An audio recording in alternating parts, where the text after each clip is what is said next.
Hello दोस्तों, मैं सचिन अरोड़ा एक बार फिर से आप सभी लोगों का स्वागत करता हूं अरोड़ा एजुकेटर के इस ऑफिशियल यूट्यूब प्लेटफॉर्म पे। So I hope you all are doing great. आप सब बहुत बढ़िया होंगे। फाइनली यूपीपीसीएल असिस्टेंट अकाउंटेंट का फाइनल रिजल्ट आउट हो चुका है, जहां से हमें यह पता चल रहा है कि अराउंड कितने स्टूडेंट सिलेक्ट हो चुके हैं। कैसे आप चेक कर सकते हैं अपने रिजल्ट को? यूपीपीसीएल की वेबसाइट पर जब आप जाएंगे, वहां पर आपको रिजल्ट और वैकेंसी वाले कॉलम में दिख जाएगा अपना रिजल्ट। कुछ इस तरीके से पीडीएफ आपको मिलेगी, डाउनलोड कर लीजिएगा और अपने रोल नंबर को यहां पे सर्च कर लीजिएगा। वो कैंडिडेट्स जो डीवी देकर आए हैं वही एलिजिबल हैं और उन्हीं का ही सिलेक्शन होना था फाइनली। तो ये लिस्ट आ चुकी है, जहां पर लिस्ट के साथ साथ यहां पर हमें कट ऑफ मार्क्स भी शेयर किए गए हैं, जहां आप देख सकते हैं अनरिजर्व के केस में 116.237, ईडब्ल्यूएस के केस में 110.661, ओबीसी एनसीएल के केस में 110.250, एससी के केस में यहां पर 96.736, एसटी के केस में 59.500, पीएच कैंडिडेट्स के लिए 89.771, डीएफएफ कैंडिडेट्स के लिए 68.00, एक्सएसएम के लिए 51.234, आउटस्टैंडिंग स्पोर्ट्स पर्सन के लिए 97.389। ये यहां पर कट ऑफ मार्क्स दिए गए। तो आई होप सो, सबसे पहले कॉन्ग्रेचुलेशन सभी कैंडिडेट्स को गाइस, जिनका भी सिलेक्शन हुआ है बहुत बहुत मुबारक हो, क्योंकि आप सभी ने बहुत बढ़िया तरीके से प्रिपरेशन करी थी। कम से कम एक कैंडिडेट किसी भी एग्जाम को देने के लिए साल भर प्रिपरेशन करता है, और आप लोगों ने तो बहुत डिफिकल्टीज भी सही है।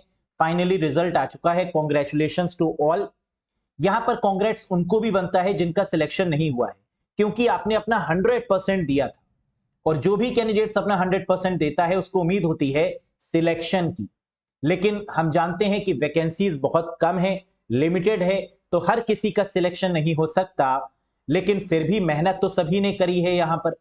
लेकिन कुछ निराशा भी है कैंडिडेट्स के मन में, जैसे सर हमें अपने मार्क्स एक्यूरेट नहीं पता चले, हमें नॉर्मलाइजेशन से पहले और नॉर्मलाइजेशन के बाद जो मार्क्स थे वो पता चलने चाहिए थे। कैंडिडेट्स बिल्कुल ये चाहता है कि एग्जाम देने के बाद उसको अपनी कमी का पता चले, कि हम सिलेक्ट नहीं हुए कोई बात नहीं, लेकिन कम से कम ये तो पता चले कि हमारे अंदर कमी क्या रह गई है। हमने इतना पढ़ा, इतना स्कोर किया, फिर भी सिलेक्शन नहीं हुआ, रीजन क्या है? हमने ऑब्जेक्शन भी लगाए, कई सारे ऑब्जेक्शंस थे, कई सारे रॉन्ग क्वेश्चंस थे जिनके ऑब्जेक्शंस लगाए गए। हमने भी रात भर जग के उन ऑब्जेक्शंस पर काम किया और आपको ऑब्जेक्शंस प्रोवाइड करे। अब वहां पर कैंडिडेट्स को यह भी नहीं पता चला कि उनमें से कितने ऑब्जेक्शंस को लिया गया। लिया तो गया है, लेकिन कितने ऑब्जेक्शंस को सही माना गया, कितने ऑब्जेक्शंस को गलत माना गया, उसके बाद फाइनल क्या डिक्लेरेशन की गई, ऐसा कुछ हमारे पास में नहीं आया। जिससे अगेन कैंडिडेट्स को एक लग रहा है कि अगर ये पिक्चर भी क्लियर हो जाती कि कौन सा क्वेश्चन सही है कौन सा गलत है, तो कम से कम सेटिस्फैक्शन लेवल एक होता। अगली बार के लिए हम लोग फिर से जाएंगे, फिर से 100% अपना देंगे। ये सब कैंडिडेट्स चाहते हैं कि चलो गलती हुई उसको एक्सेप्ट करेंगे, लेकिन कम से कम ये पता चल जाए कि आखिरकार गलती हुई कहां पर। तो जो कॉन्फिडेंस लेवल अगली बार के लिए होगा ना, वो और भी हाई होगा, क्योंकि हमें पता होगा कि नॉर्मलाइजेशन से इतने मार्क्स बढ़े हैं या कम हुए हैं। इन चीजों पर यहां पे ऑब्जेक्शन एक्सेप्ट हुआ है, नहीं हुआ है। तो इन सब चीजों को अगर कंसीडर किया जाएगा और अगर ये कोशिश की जाएगी कि एग्जामिनेशन बिना किसी हर्डल के हो, इतनी ज्यादा दूर दूर ना भेजा जाए कैंडिडेट्स को, जहां इतना पैसा भी खर्च हो कैंडिडेट्स का, है ना, तो कुछ चीजों को लेकर जरूर कैंडिडेट्स के मन में डिससेटिस्फैक्शन है। इस पर जरूर यूपीपीसीएल को वर्क करने की रिक्वायरमेंट है आगे आने वाले समय में। लेकिन फाइनली सिलेक्शन जिन कैंडिडेट्स का हो गया है, कॉन्ग्रेचुलेशन गाइस। जिनका नहीं हुआ है, बहुत सारी वैकेंसीज आपका वेट कर रही हैं आगे आने वाले समय में। यूपीपीसीएल भी वैकेंसी लेकर आएगी, तो आप तैयारी मत छोड़िएगा, तैयारी करते रहिए। हमें मालूम है कि आपने साल भर से ज्यादा दिया है इस एग्जाम को। मैं जानता हूं कि आपने बहुत मेहनत करी है, आपने सभी फैमिली फंक्शंस को भी छोड़ा है, क्योंकि जब टीचर आपको पढ़ाता है तो वो भी अपना 100% देता है।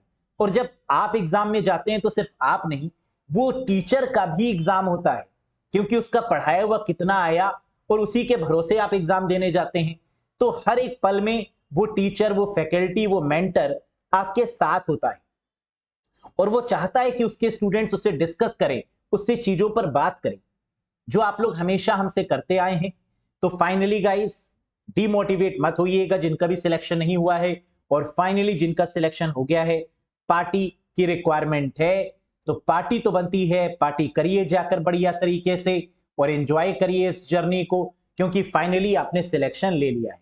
तो दैट्स ऑल गाइस। कैसा रहा आपका एक्सपीरियंस जरूर कमेंट बॉक्स में कमेंट करके बताइएगा।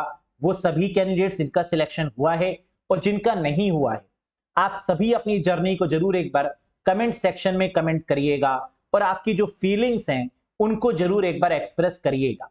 साथ ही साथ वो कैंडिडेट्स जो अपकमिंग वैकेंसीज को लेकर अलर्ट हैं और यूपीपीएसएल असिस्टेंट अकाउंटेंट की अभी से तैयारी करना चाहते हैं, वो यूपीपीएसएल असिस्टेंट अकाउंटेंट का रिकॉर्डेड कोर्स ज्वाइन कर सकते हैं। यहां पर बेस्ट कोर्स है, 80+ आवर्स का ये कोर्स है। अरोड़ा एजुकेटर एप्लीकेशन पर ये आपको मिल जाएगा, वहां पर जाइएगा और इस कोर्स को ज्वाइन कर लीजिएगा। अभी से तैयारी आप स्टार्ट कर दीजिए, क्योंकि यहां पर पेपर का लेवल बहुत आसान नहीं होता है, मॉडरेट लेवल का पेपर आता है, बढ़िया लेवल के क्वेश्चंस देखे जाते हैं। तो अभी से प्रिपरेशन में आप सभी लोगों को लगने की रिक्वायरमेंट है। सो अगेन गाइज, आप अपने एक्सपीरियंस को जरूर शेयर करिएगा हमारे साथ, क्योंकि फ्रॉम डे 1 से लेकर आज तक आप हमेशा हमारे साथ में कनेक्टेड रहे हैं। कोई भी दुख सुख हुआ है तो आपने जरूर शेयर किया है। तो फाइनली आप अपनी फीलिंग्स को जरूर एक बार कमेंट सेक्शन में शेयर करिएगा। That's all for today guys, thank you very much, bye bye and take care.